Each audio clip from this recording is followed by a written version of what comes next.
Real agility requires effective communication among team members.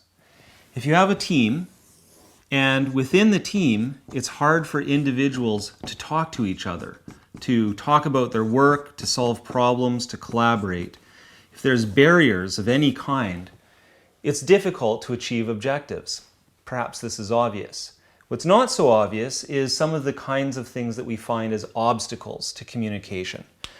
Some of the obstacles are about the tools we use. If you have two people that are trying to communicate, and in between them is a tool that they must use to communicate, let's say we're all familiar with email, then that tool will often cause delays, misunderstandings, and it's often very imperfect in terms of the amount of information it contains. Another problem is if there's distance between two people. That distance, especially if it spans time zones, again causes problems, delays. As a manager, one of your jobs is to remove obstacles to communication and collaboration, helping to find better tools or perhaps even to get rid of tools to remove the distance between people so that these obstacles are erased and that people can communicate effectively is the first step in real agility. But communication and collaboration require even more than that. As a manager, you're not just removing obstacles to communication. You have to learn some skills yourself.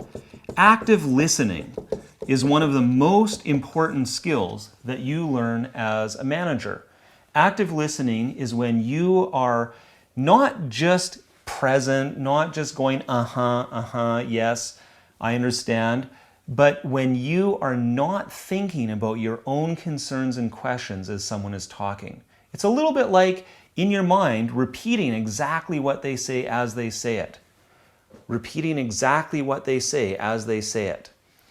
This approach of active listening makes people feel heard and, more importantly, helps you truly understand what people are saying, what they need. Active listening, then, is a foundation for another important technique in real agility, which is consultative decision-making. Consultative decision-making is an approach for a team to collaborate and make decisions as a group instead of relying on an authority figure, someone on the team or outside the team like yourself, to make decisions for the team. Consultative decision-making requires diversity of skills and opinions.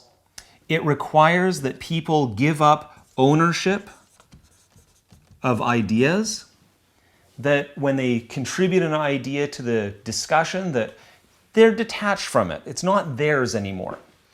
It requires that people avoid giving or taking offense. You're there to come to a decision. You're not there to fight with people. You're not there to insult them. It's very important that you as a manager create a supportive environment where people can give full expression to their ideas and their concerns.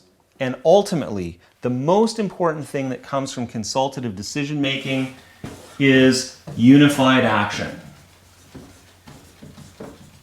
The team agrees, sometimes on consensus, sometimes on majority vote, but when a decision is taken, everyone goes in the same direction. It's about moving towards your goal. So real agility and communication and collaboration have lots of different aspects. It's not just about removing obstacles to communication. It's about you setting an example and creating an environment where teams can do consultative decision-making to achieve their goals.